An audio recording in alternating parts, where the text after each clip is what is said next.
Kita baca Alkitab kita dalam Kisah Para Rasul ayat yang Kisah Rasul pasal 8 ayat yang keempat. Kalau belum bawa Alkitab, baca di layar aja, saya bacakan. Mereka tersebar. Mereka yang tersebar itu menjelajah ke seluruh negeri itu sambil memberitakan Injil. Tema kita hari ini adalah jemaat yang pasif menjadi jemaat yang aktif.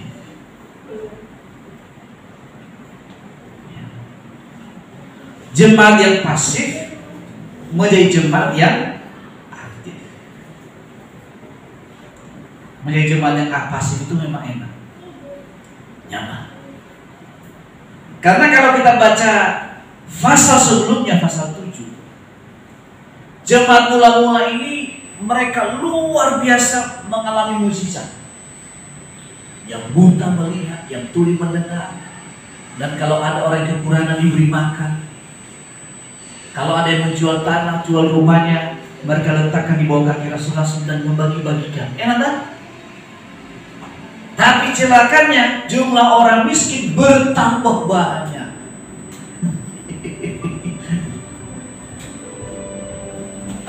Mereka nyaman, lagunya pun luar biasa, rohani. Ku ingin tetap di sini, menikmati baikmu. Nah, dalam keadaan mereka pasif, mereka hanya menikmati kebaikan Tuhan yang begitu luar biasa, mukjizat Tuhan yang begitu dahsyat. Tiba-tiba jemaat yang sudah luar biasa diobrak-abrik oleh Tuhan,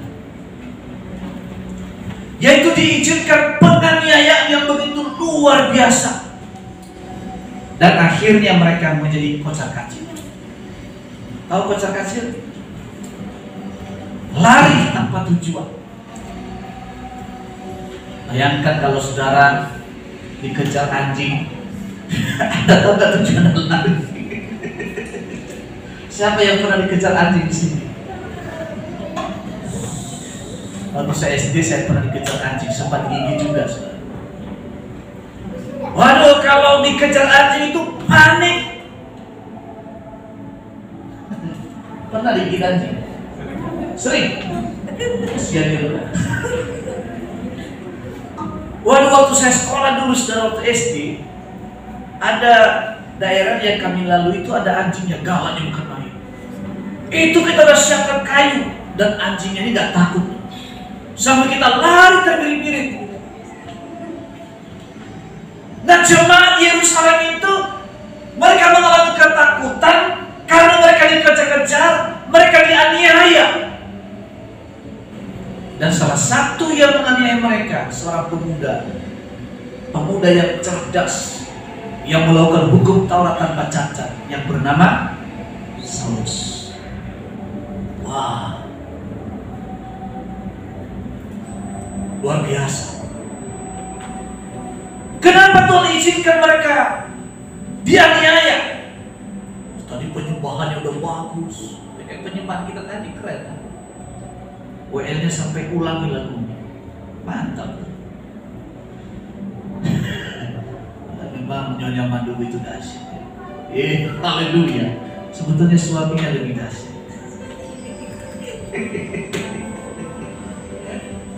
Selalu supply vitamin yang baru. Haleluya. Ya. Mereka bersuka cita, bahagia. Waduh, nanti kalau mati masuk surga enak banget. Makan sudah disediakan. Tiba-tiba diobrak-abrik. Kocar-kacir. Tadi perkumpulan mereka yang begitu banyak, begitu luar biasa, begitu kaya. Tiba-tiba mereka makan aja susah. Tiba-tiba mereka gak punya rumah karena mereka harus lari dari rumahnya dan menjadi orang asing di berbagai tempat. Kenapa Tuhan izinkan? Karena Tuhan perintahkan. Matius 28 ayat 19 sampai 20. Coba kita baca sama-sama ayat ini. Ini tugas gereja. Matius 28 ayat 19-20. Ini tugas yang Tuhan Yesus ajarkan kepada kita. Dia begini. Karena itu pergilah, jadikanlah semua bangsa muridku, dan baptislah mereka dalam nama Bapa dan Anak dan Roh Kudus. 19-20. Dan ajarlah mereka melakukan segala sesuatu yang telah kuperintahkan kepadamu. Dan ketahuilah, aku menyertai kamu senantiasa sampai kepada kesudahan alam, sampai akhir zaman, sampai segala sesuatunya. Tidak ada apa-apa di dunia ini. Tuhan Yesus menyertai gereja. Murid Tuhan Yesus, Tuhan ajarkan orang yang terima Yesus sebagai Tuhan dan Juru Selamat, dan dia murid Kristus. Dan murid Kristus, dia harus memberitakan Injil. Dia harus menjadi saksi Yesus Kristus. Dan salah satunya ketika hidupnya berubah. Kalau hidup kita tidak berubah, kita tidak mungkin punya dampak. Apa untungnya menjadi orang Kristen? Kalau tukang tipu tetap tukang tipu, kalau pemalas tetap pemalas, kalau bodoh tetap bodoh. Tidak ada terobosan dalam hidup. Tuhan ajarkan kita supaya menjadi jemaat yang aktif, yakni memberitakan Injil, menjadi berkat. Kita beritakan firman Allah sesuai dengan apa yang kita mampu. Anda sebagai guru, beritakan firman sebagai seorang guru, dan menjadi guru yang jadi teladan, bukan guru yang menjadi ember. Setuju? Kalau Anda sebagai seorang ibu rumah tangga, jadilah pemberitaan Injil sebagai ibu rumah tangga yang baik. Mendoakan suami juga itu beritakan firman. Betul kan? Betul kan? Melepaskan berkat bagi ke suami juga, itu juga berberkat Injil. Mengajar anak-anak kita untuk takut Tuhan, memahami firman, itu juga beritakan Injil. Sehingga mereka bertumbuh nanti, bertumbuh dalam sikap takut akan Tuhan. Kemarin-kemarin kita tidak mengerti mungkin, tapi sekarang kita belajar. Mulai dari orang dekat dengan kita. Di dalam Kisah Rasul 1 ayat 8.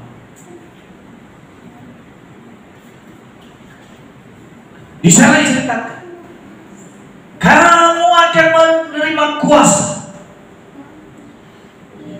Tetapi kamu akan menerima kuasa kalau Roh Kudus turun ke atas kamu. Dan kamu akan menjadi saksiku di seluruh Yerusalem, di seluruh Yudea, Samaria, dan sampai ke ujung bumi. Luar biasa. Inilah tugas gereja yang seharusnya. Jadi kalau ada gereja terjadi perpecahan, itu karena apa? Gereja harus melakukan pemberitaan ini. Amin. Kita senang gereja besar. Kalau gereja itu besar, persembahannya besar, dananya banyak, kita bisa menolong orang miskin, kita bisa menolong para penginjil untuk memberitakan Injil di tempat-tempat yang terpencil. Sehingga orang tidak mengejar harus ke kota, tapi mereka masuk ke desa-desa karena kehidupan seorang misionari dibiayai oleh gereja. Tapi kalau gereja menutup mata terhadap Injil, maka gereja itu diobrak-abrik oleh Tuhan. Jadi itulah alasan kenapa gereja mula-mula diobrak-abrik oleh Tuhan. Setelah diobrak-abrik, Tuhan membuat pemisah di antara mereka. Mereka berpisah semuanya. Berpisah di mana? Waktu dalam ibadah, tiba-tiba ada orang-orang Yahudi, ada tentara Romawi yang berjaga, yang menangkap mereka semuanya. Dan yang tertangkap yang tidak lepas, yang bernama Stefanus, dilempar ke batu, dirajam batu sampai dia mati. Dan pada waktu dia mati, dia melihat surga terbuka dan dia melepaskan berkat pengampunan bagi orang yang menganiaya dia. Luar biasa. Ada yang dibunuh, ada yang dipenjara. Yang pertama yang dipotong lehernya adalah Rasul Yakobus. Raja Herodes membuat itu karena menyenangkan bagi orang Yahudi. Ya, menjadi seorang hamba Tuhan bukan selebritis. Menjadi seorang hamba Tuhan harus ditanamkan Allah dan bidang-bidang Allah. Dikejar-kejar, dibunuh. Nah, waktu mereka ini dikejar-kejar, mau dibunuh, Saulus pergi ke Damsyik mengejar orang-orang Yahudi. Apa yang terjadi, saudara? Hari itu juga Saulus tiba-tiba dia melihat ada cahaya dari langit dan ada suara mengatakan, Saulus, kenapa engkau menganiaya? Dan dia bertanya, siapakah engkau Tuhan? Dia kata, akulah Yesus yang engkau aniaya. Dan hari itu juga matanya jadi buta. Dan dia harus dipegang, harus menolong dia untuk berjalan karena buta. Dia melihat kemuliaan Tuhan, matanya silau dan dia jadi buta. Apa yang terjadi, saudara? Orang yang sederhana, yang bernama Ananias, yang mendoakan dia sehingga dia mampu melihat kembali. Dan sejak hari itu Paulus terima Yesus dan menjadi alat Tuhan memberitakan Injil.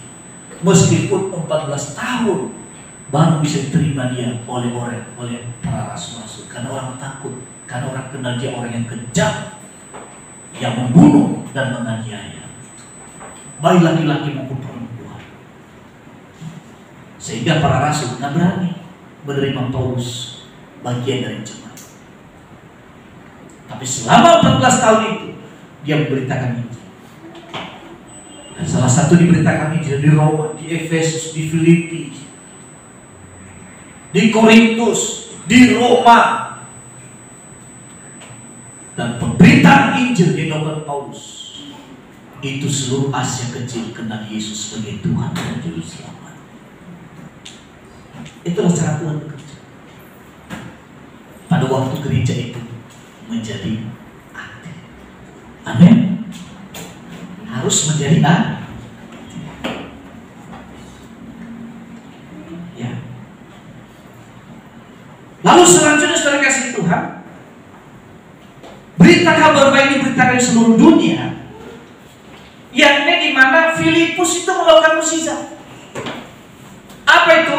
Dia pergi ke Samaria. Samaria ini dikenal adalah wilayah yang dikucilkan oleh orang Israel. Mereka itu keturunan Yakub yang pernikahan campuran.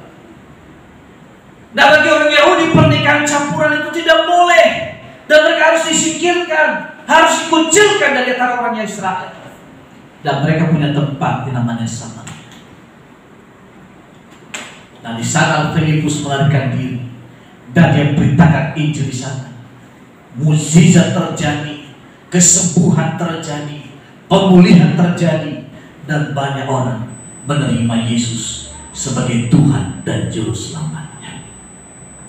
Udahnya Sida-sida dari Ethiopia, dia membaca kitab Yesaya, dia nggak mengerti. Tiba-tiba Filipus bertemu dengan dia dan bertanya, kamu mengerti apa yang kamu baca? Oh, siapa? Bagaimana saya mengerti kalau ada yang mengajarkan? Filipus datang, naik ke atas keretanya, mereka berbincang. Tiba-tiba ada ketemu air. Lalu kemudian dikatakan, sida-sida di Ethiopia ini, apa salahnya saya dibaptis? Hari itu juga Filipus membaptis sida-sida ini. Waktu mereka keluar dari air, Filipus tiba-tiba hilang.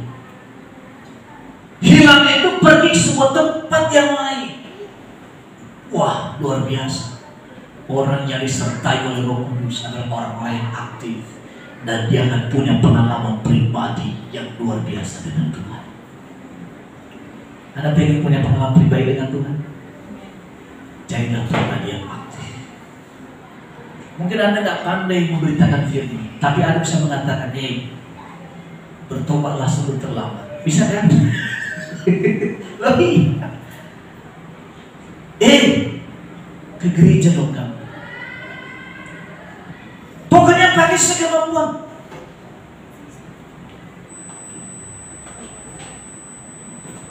Itu namanya kita aktif. Anda tidak akan pernah melihat mukjizat.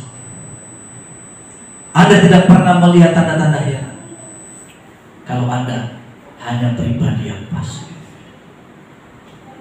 Sama seperti jadi seorang sales.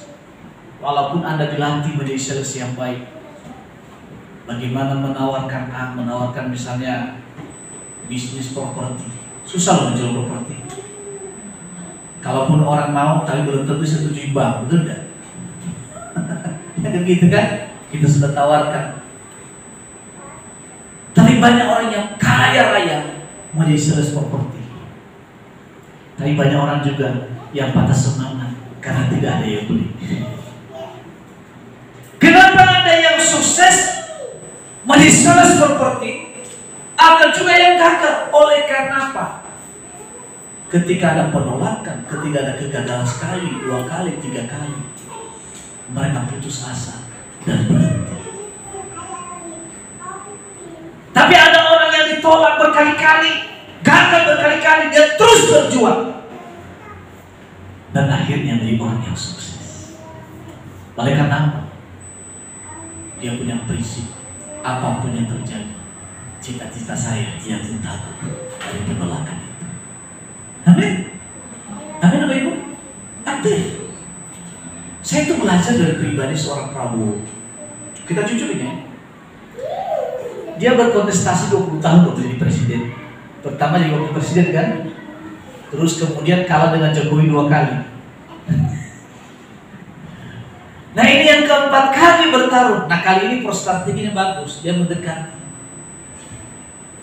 menjadi timnya Jokowi. Dan dari hasil hubungan yang dekat dengan Jokowi, itulah yang mengantarkan dia menjadi Presiden Republik Indonesia. Coba kalau Anda di pihak itu, uang udah keluar banyak, malu loh. Dulu sempat dijuluki sebagai seorang pecundang. Anda berapa kali gagal? Ya. 4. Hah? 4.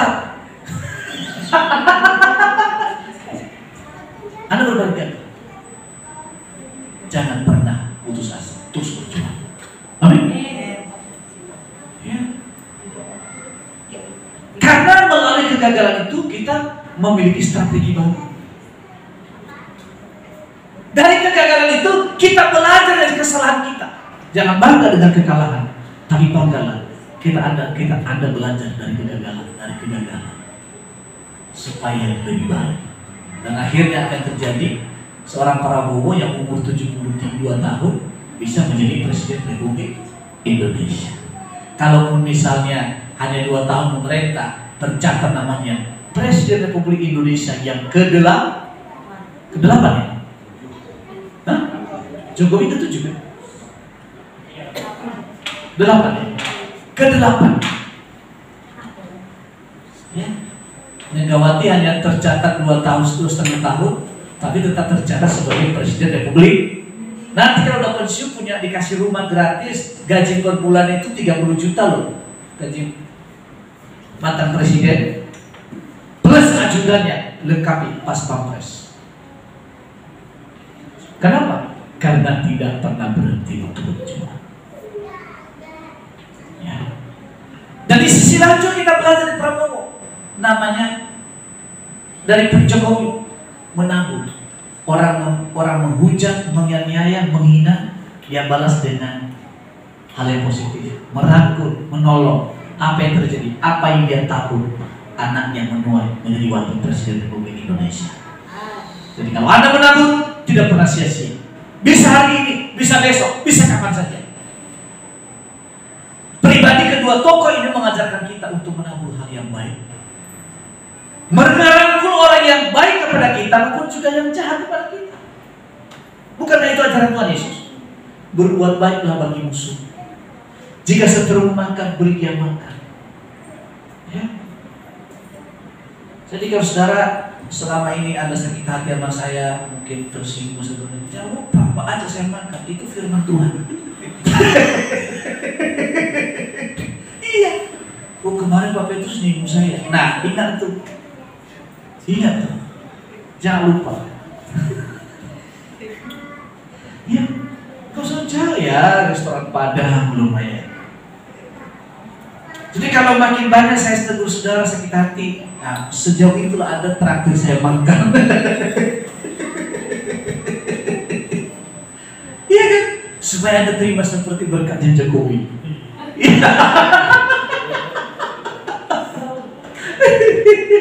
Artinya mengajarkan kita kalau kita menabur nggak mungkin kita tanam padi buahnya manggis. Itu hanya lagu dangdut yang mengatakan itu. Apa ya? Sudah mencoba melamar apa ya? Melamar manggis, mangga dia dapat. Itu namanya dunia terbalik. Ya. Jadi itu menabur. Pribadi kita dari Prabowo adalah kerendahan hati dia belajar, walaupun sebetulnya bertentangan dengan hati. Bayangkan oposisi menjadi anak buah,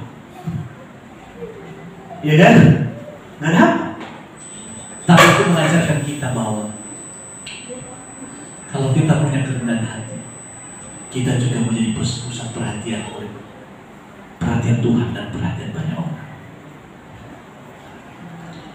Nah, saudara kasih Tuhan, setelah jemaat mula-mula ini, mereka diobrak-abrik, mereka tersebar ke seluruh dunia, lalu Injil diberitakan dengan luar biasa. Tantangan mereka hadapi, tapi ketika menghadapi tantangan itu, mereka disiksa dengan luar biasa. Apa yang mereka lakukan? Mereka balas dengan doa, dengan memberkati, dan mendoakan para rasul. Apa yang terjadi? Itulah yang membuat Saulus bertobat. Inilah yang membuat perkembangan gereja pada zaman itu tidak bisa dibendung.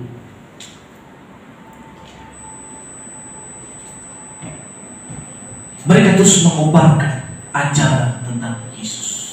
Mereka terus menghidupkan kebenaran firman dalam kehidupan mereka.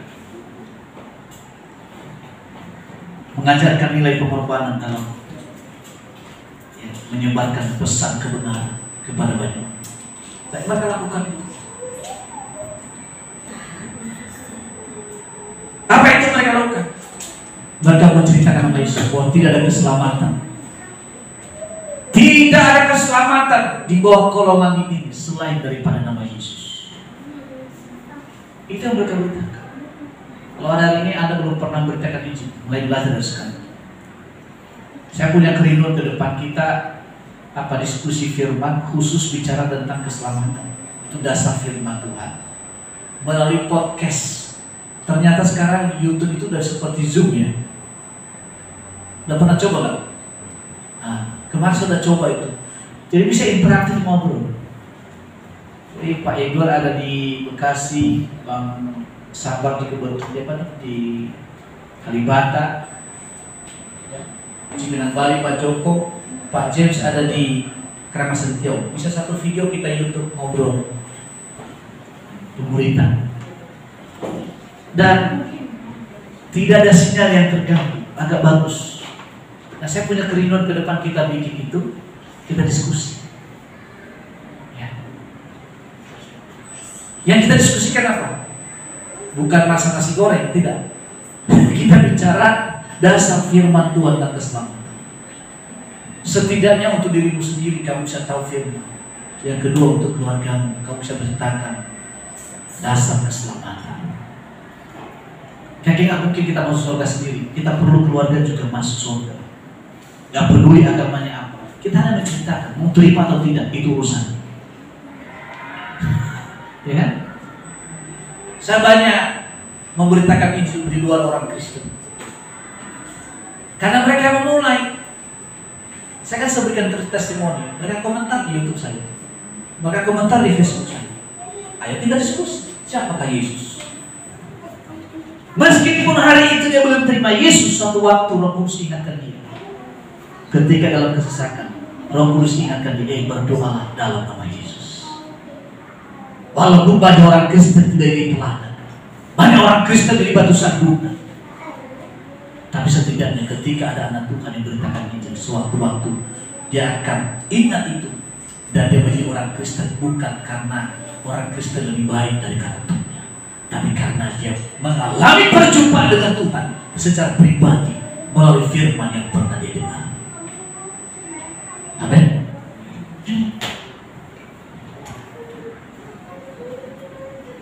Lalu kemudian mereka beri saksi ketika mereka diobrak-abrik. Dari kesaksian itu, saudara, apa yang terjadi? Yang pertamanya Saulus bertobat, dan yang luar biasanya, seluruh dunia, 70% penduduk dunia terima Yesus sebagai Tuhan dan Juru Selamatnya. Berapa? 70%. Saya percaya itu bukan karena rasul-rasul cuma 12, dibunuh 1. Tapi jemaat ini yang aktif sampai ke seluruh dunia, sehingga penduduk dunia pada zaman itu 70% menjadi orang Kristen. Dan Romawi yang menyalibkan Yesus, 100% negaranya terima Yesus sebagai Tuhan dan Juru Selamat. Itu dahsyat. Kalau Anda ke Vatikan itu kerajaan Roma tadi. Dari Vatikan itu tidak ada agama lain satu, hanya Kristen Katolik. Jadi ke Itali, ada ke Itali? Pernah ke Itali? Pernah ke Itali nggak? Saya juga nggak pernah. Ya. Itu daerah Kristen. Dan daerah-daerah Kristen itu terkenal daerah-daerah yang cerdas. Inggris, Metodis, itu dibawa oleh John Wesley. Inggris itu negara yang dimana dia jajah, itu negara itu maju. Kayak Singapura nggak punya apa-apa kan, cuma sebesar Jakarta, tapi masyarakatnya kaya-kaya. Malaysia juga sama, walaupun utangnya banyak juga. Ya. Oleh karena apa? Bukan karena mereka hebat mereka, tapi oleh karena apa? Di sana itu banyak orang yang kenal Yesus sebagai Tuhan Juru Selamat. Dan juga jangan heran, di negeri ini yang masih memegang peranan dalam ekonomi itu masih dominasi orang Kristen. Meskipun juga banyak orang Kristen yang tidak punya pengaruh apa-apa. Oleh karena satu, kebodohan dipelihara. Kedua, paling pintar ngasih alasan. Yang ketiga, ini paling apa? Malasnya bukan main. Kalau orang tuanya kaya sedikit aja, jangan. Ya, kaya lebih lagi, ya cari istri baru. Ini fakta di Indonesia. Coba Anda pergi ke berbagai tempat di Indonesia, saya tahu persis. Bahkan udah hidup miskin aja masih punya istri baru lagi. Keterlaluan.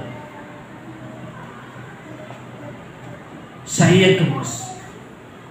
Kalau dibolehkan tempelin, saya bisa tempelin juga. Udah hidup miskin, tambah istri baru lagi. Ini yang bahaya. Nah, punya pengalaman? Enggak. Enggak lah, orang baik-baik, saya kenal mereka baik-baik semua. Ini dulu yang bawa Kak Nima dulu sama Evice dulu yang dibawa ya, baru beliau. Mereka baik-baik semua.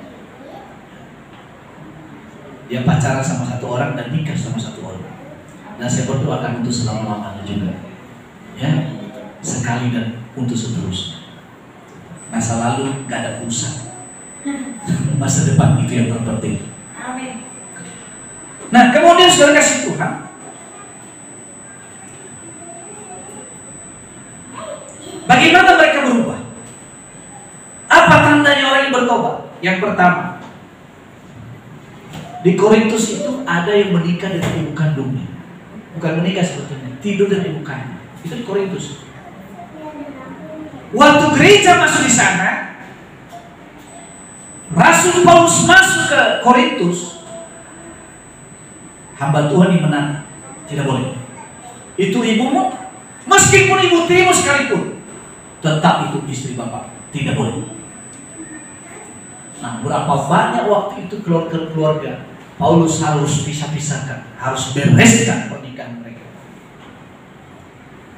Dan ada yang menerima, ada juga yang tidak.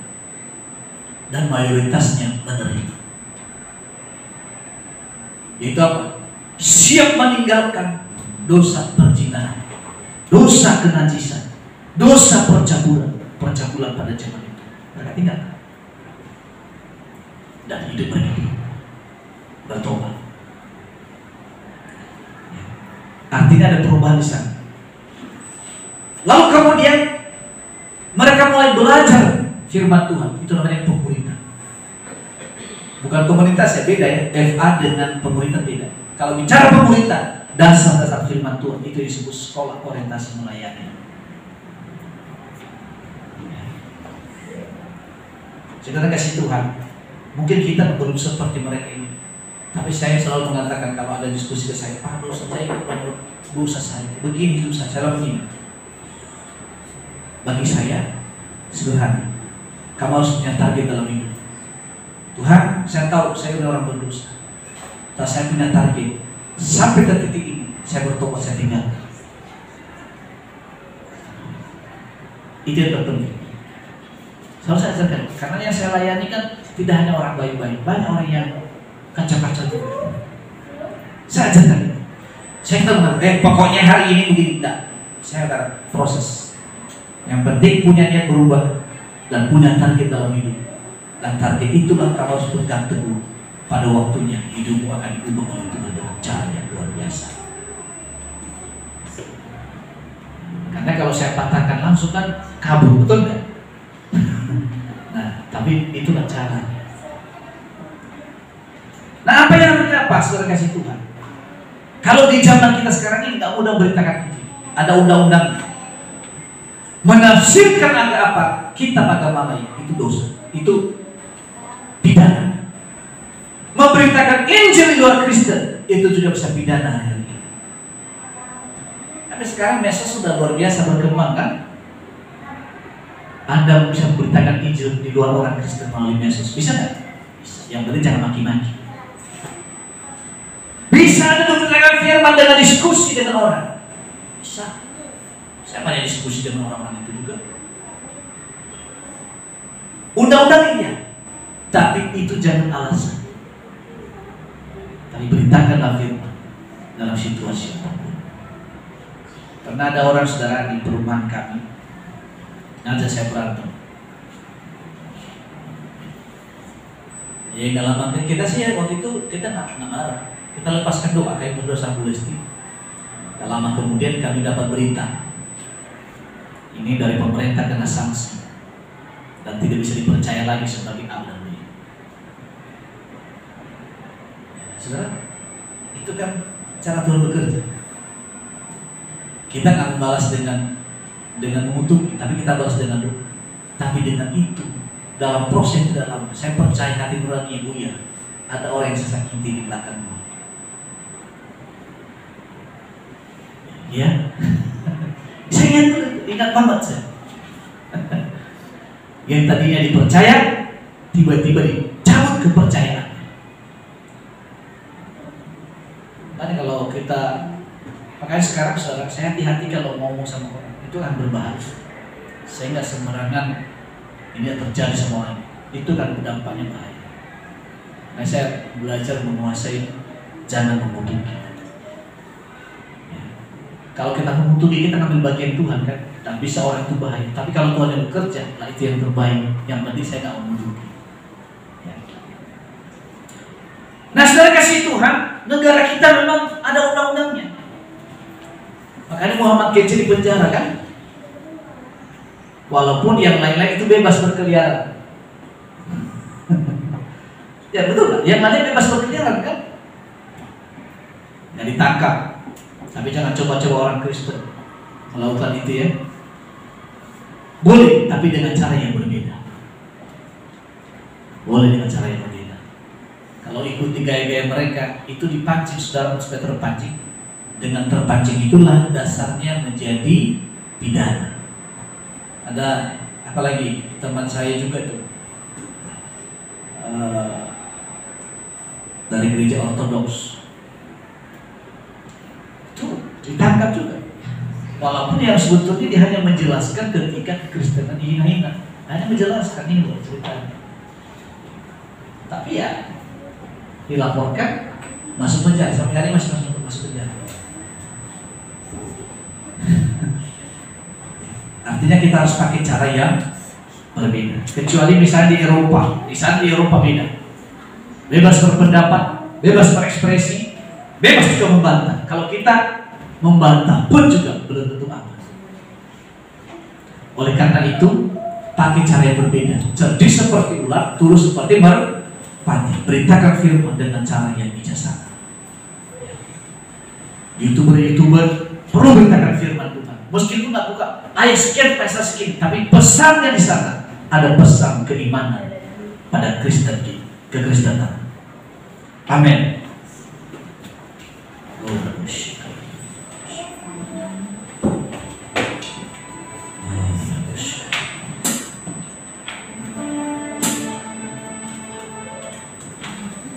Seperti rusa rindu sungaimu, jiwaku rindu engkau.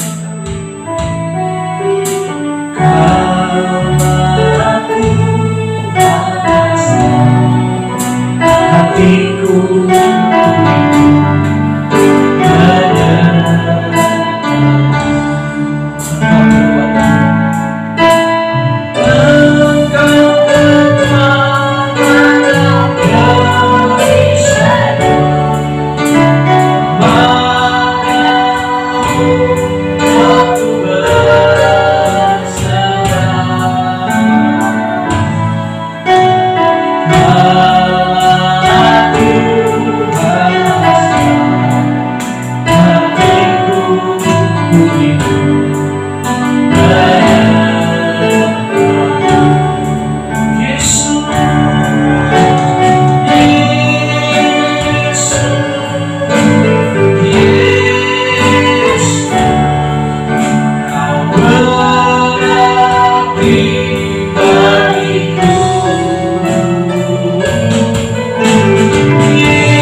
Biarlah kami menjadi jemaat-jemaat yang aktif. Tidak ada yang pasif di antara kami, sehingga kami memiliki gairah, semangat baru untuk mengiring Tuhan dengan sungguh-sungguh. Sehingga kami punya keberanian beritakan Injil, bahwa tidak ada keselamatan selain atas nama Yesus. Terima kasih Bapa. Dalam nama Yesus kami berdoa.